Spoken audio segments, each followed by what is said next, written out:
está con nosotros Andrés Astacio Polanco, quien es vicepresidente ejecutivo del Consejo Unificado de Norte, de Sur y de Este. Muy buenos días, ¿cómo está Astacio? Muy buenos días a todos, muy buenos días a toda la teleaudiencia de este programa. Estamos muy bien. Bueno, están estrenando además una estructura que no existía, fue una de las primeras creaciones por decreto del presidente Abinader. Cuéntanos un poco cómo ha sido esa transición desde el anuncio de la desaparición eventual de la CDE, que tiene su propia comisión liquidadora, por decirlo de alguna manera, a este consejo que de alguna manera va a integrar la política que tienen que desarrollar las distribuidoras de electricidad en nuestro país. Bueno, Andrea, a lo que dice Laura, a lo que Laura te está preguntando, de cómo han conectado los tres cables. No, tú sabes que en materia eléctrica eso es fácil, eso con tape se resuelve. No, no va, ya estamos. Lo que pasa es que como ustedes vieron, el presidente Abinader inició el programa de reformas el primer día. Y la reforma implicaba la desaparición de la CDE, o implica la desaparición de la CDE, que tenía unas dualidades que dificultaban el libre ejercicio del mercado. Como nosotros queremos, como entendemos y como la sociedad ha entendido que debe desarrollarse. Esta necesidad de que se reestructurara organizacionalmente el sector eléctrico primero es parte de nuestro plan de gobierno, de la promesa que le hicimos a la sociedad antes del 5 de julio, pero también era un reclamo social que, si nos fijamos, estaba contenido en el pacto eléctrico.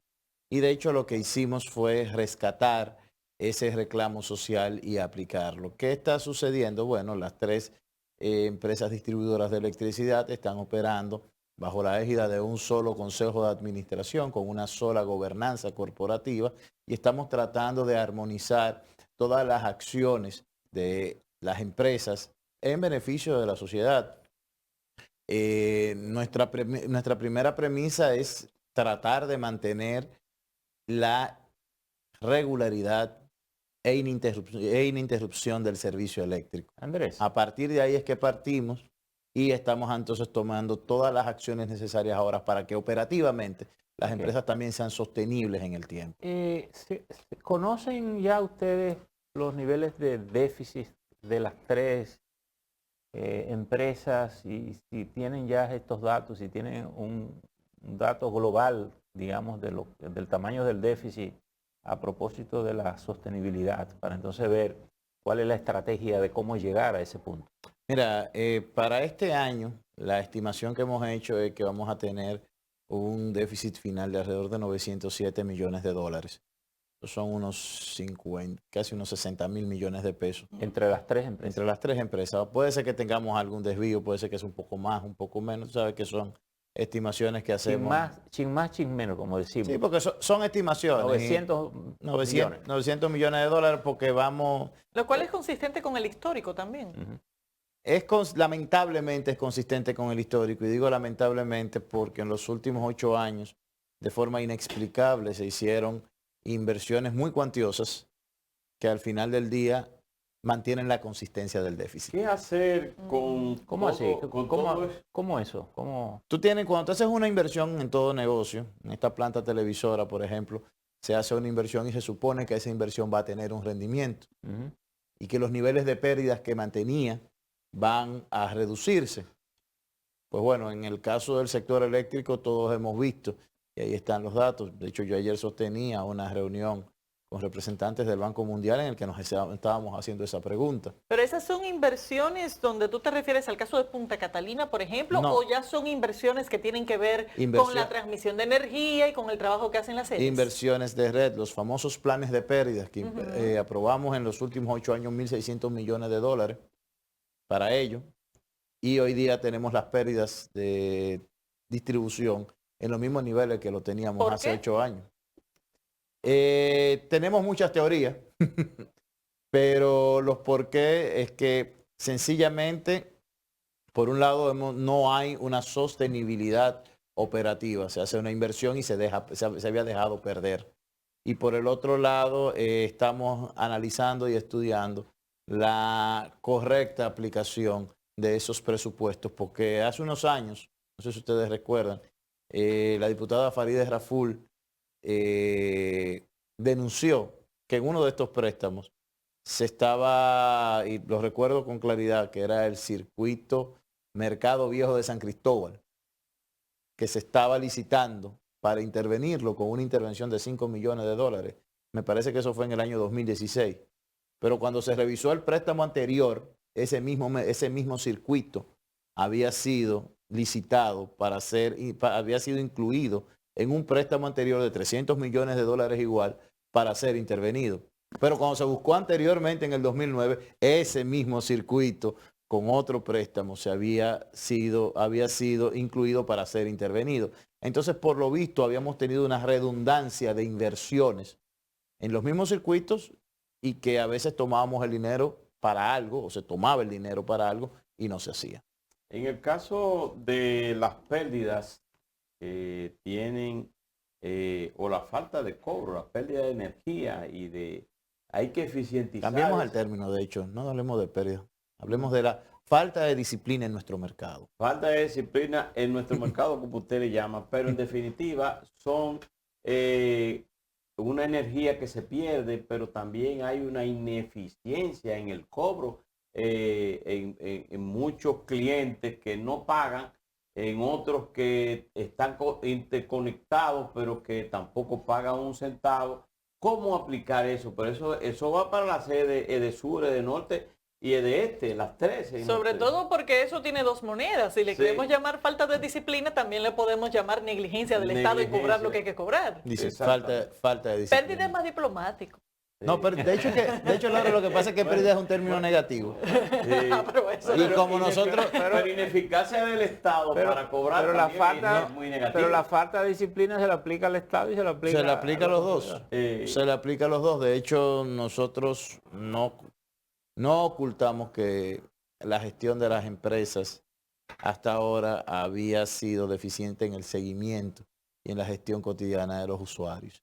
Es algo que estamos tomando acciones para que se cambie. De hecho, cuestiones tan elementales. Ayer yo veía un usuario que por redes sociales se quejaba con EDESUR. Usualmente los usuarios se quejaban con las empresas distribuidoras por las redes sociales y nadie le contestaba. Bueno, nosotros ya en EDESUR estamos tomando las acciones para que cada usuario manifieste algún reclamo, alguna inconformidad, nosotros tener que contestarle, tener un diálogo directo con nuestros usuarios. Esto está muy bien como servicio al cliente, pero bajar el déficit implica metas concretas y medidas que van mucho más allá, medidas que normalmente han resultado antipáticas y que los políticos no es que no saben cuáles son las que hay que tomar, es que le tienen miedo a tomarlas. Bueno, te lo voy a poner así. Nosotros las medidas que estamos tomando, que estamos iniciando, nosotros estamos iniciando un plan agresivo en el tema de comercialización.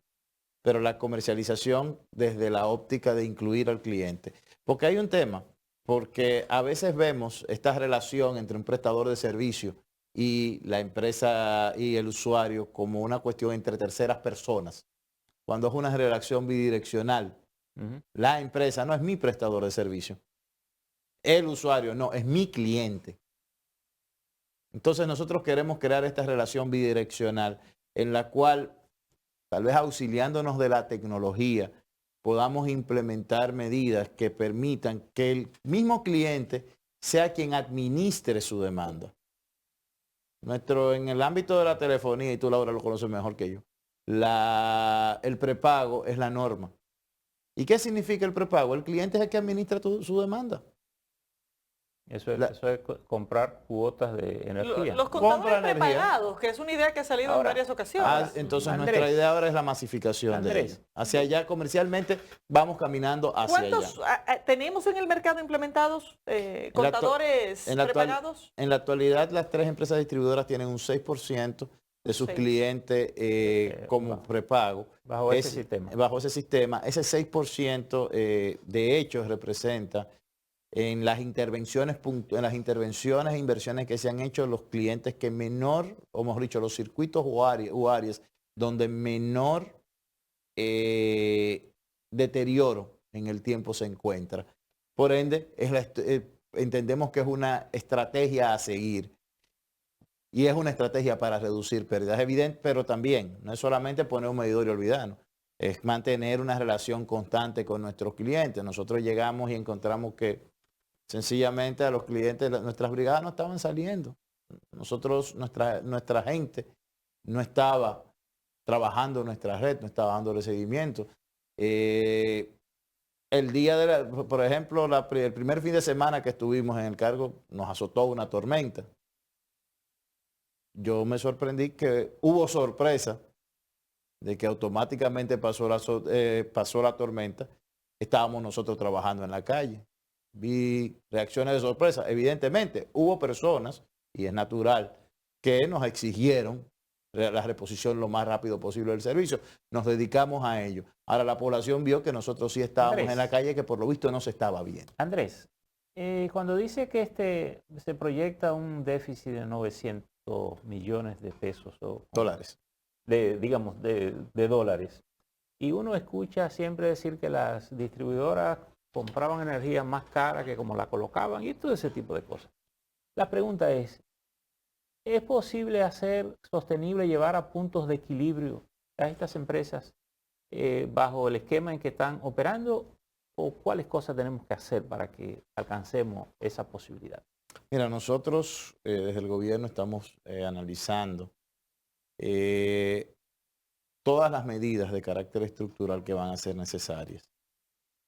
Tenemos que entender algo, el problema eléctrico es un problema nacional que lleva, al menos toda mi vida, he estado escuchando sobre el problema eléctrico.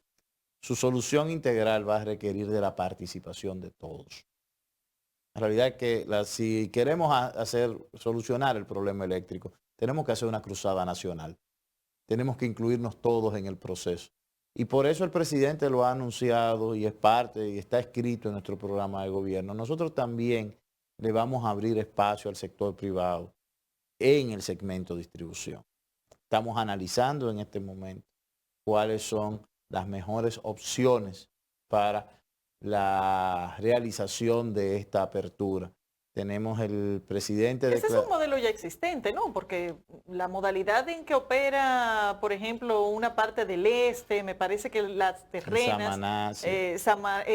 Eso es una modalidad de distribución privada que por demás funciona muchísimo mejor que la pública. Ha sido bastante exitosa. Estamos tratando de tomar tanto las mejores prácticas nacionales e internacionales para crear este modelo que finalmente confluye en la solución del problema. Pero eso solamente ha parecido prosperar en zonas turísticas. ¿Hay algún motivo particular por lo que eso haya sido así? Si tú supieras que no, porque por ejemplo, en Las Terrenas, la empresa Luz y Fuerza de Las Terrenas, que es una distribuidora muy pequeña, más que turística, tiene un carácter meramente rural. Por ejemplo, Las Galeras es una zona rural, 100%, donde hace unos 4 años se inició un proyecto piloto en el cual, por el sector privado, en el cual se hizo una especie de una micro red inteligente con medición prepaga y el proyecto ha sido muy exitoso. Bueno, pero Las Galeras es residual cuando se toma en cuenta la provincia de Samaná. Es residual, pero son 2.000 dominicanos igual que Andrés, ahí habría que decir que eso tiene la suerte de haber comenzado sin la intervención pública, porque también desde la dinámica del Estado se crea una cultura del no pago y del subsidio. Y tal vez por eso funciona en un barrio que no es turístico, el hecho de que por primera vez llega la luz y yo me quiero conectar, sé que tengo que pagar la energía.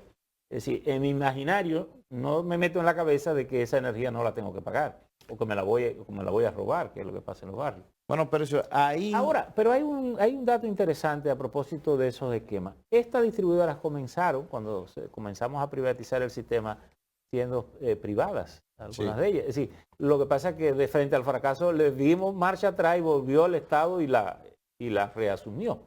Ahí el gran problema, a mi modo de ver, tal vez 20 años después, bastante fácil criticarlo todo, pero ahí hubo mi crítica a ese proceso fueron dos.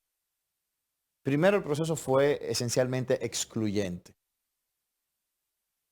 Se buscaron 2 empresas que llegaron como de cajón, se instalaron acá sin prácticamente experiencia ni relación con la sociedad dominicana. El servicio eléctrico es un servicio público en el que tiene que haber un alto relacionamiento entre el prestador y el usuario. Yo diría que es peor. Una de ellas no vino de cajón, estaba aquí como asesor y se quedó con el negocio. Pero esos son otros detalles pero bueno, que lamentablemente prescribieron. Claro. Hasta en el caso del Estado, hay una buena experiencia en el sentido de que instituciones como el Banco de Reserva, que es un banco del Estado, pero se maneja como banca comercial. como una banca comercial privada y exitosa. Todo el mundo sabe que eso es un banco del Estado, pero todo el que esté ahí no tiene la mentalidad de que eso es del Estado y que hay que ir a saltar eso. En el caso de las EDES, yo creo que puede tener, en referencia a ceder parte a empresas privadas, el manejo de esas instituciones por el cobro, hacer lo mismo que es orientar a la población. Es un trabajo de profundidad. Es que usted tiene un servicio, usted paga un servicio y si usted no paga se le descorta, pero tiene que eficientizar tanto el cobro como el ofrecer la energía de calidad a la población. Tú tienes tanta razón que la primera decisión que tomó el presidente de la República y que nos manifestó a los miembros del gabinete eléctrico es: yo no quiero apagón. Porque aquí lo primero que una de las normas con las que se había establecido la gestión del servicio eléctrico era la restricción del servicio. Una cuestión un poquito que cuando usted lo analiza resulta hasta un poquito absurda. O sea, usted deja que un negocio deje de vender para perder menos. Usted lo que tiene que promover es suplir la demanda de su mercado y a partir de ahí hacer las gestiones para recuperar lo que está colocando. Pero se me queda la duda para cualquiera de los esquemas que usemos, o bien porque el Estado decida gestionar bien estas empresas distribuidoras, o bien porque el Estado decida pasarla al sector privado. Lo primero, que si yo soy inversionista, la primera proyección que voy a buscar es si la empresa que estoy metiéndome tiene factibilidad. Pudiera determinar que quien la está manejando no lo está haciendo bien, pero en mis manos pudiera funcionar. En las proyecciones que hay, ¿es sostenible comprar energía como se está haciendo para hacerlas rentables, haciendo esto que Caminero ha dicho, que se cobre la energía, que sea efectiva en el servicio? Porque si eso no es posible, ningún inversionista va a ir a meter dinero para perder dinero. No, y con un agravante, el subsidio se convierte en más atractivo que el negocio. Claro. Ahí, por eso vemos 2 cosas. No sé si ustedes sabían, en el modelo dominicano que estamos implementando, y de hecho existe un acuerdo entre el Ministerio de Hacienda y las empresas, nosotros reservamos el 75% de nuestro ingreso para el pago de nuestro insumo básico, que es la electricidad. De cada peso que cobramos, 75 centavos lo ponemos en una cuenta para pagarle a los generadores. Por eso, al menos desde que se instauró esta administración, hemos tenido fallas porque nos sale una planta, pero nadie ha podido hablar de apagones financieros. Es decir, que ustedes con el otro 25 que cubren manejamos las gastos, nóminas. Finalmente, Andrés, porque no es... tenemos más tiempo, ¿qué va a pasar con el cargo por potencia? En el caso sobre todo de tantas empresas cerradas. Mira, de hecho estamos analizando ahora mismo cuál va a ser el impacto que tendría en las cuentas de las empresas para buscar con cada uno de los sectores afectados soluciones que permitan, primero, darle un respiro a los empresarios, pero también cubrir ese cargo que las empresas eléctricas pagamos aguas arriba. Entonces es un costo que tenemos las empresas eléctricas, pero vamos a buscar la forma de generar algunos tipos de acuerdos que permitan que no sea tampoco una carga restrictiva para la reactivación. Pero es que mientras tanto van pasando los meses y cada mes que pasa son empresas que están más estranguladas. Bueno, mientras tanto, ahí sí te puedo decir, a mí nunca me gusta utilizar esto de que hubo borrón, hubo un corte, pero mientras tanto nosotros llevamos 45 días y ya estamos haciendo el corte. Eso es mes para y medio llegar de al cargo por acuerdo. potencia. Es mes y medio, pero los otros 7 meses lamentablemente fue porque alguien se hizo de la vista gorda. Andrés, muchas gracias por su participación. Gracias a ustedes. Andrés, buena suerte. Fue la entrevista con Andrés Astacio Polanco, quien es el vicepresidente ejecutivo del Consejo Unificado de Norte, Edesur y Edeste.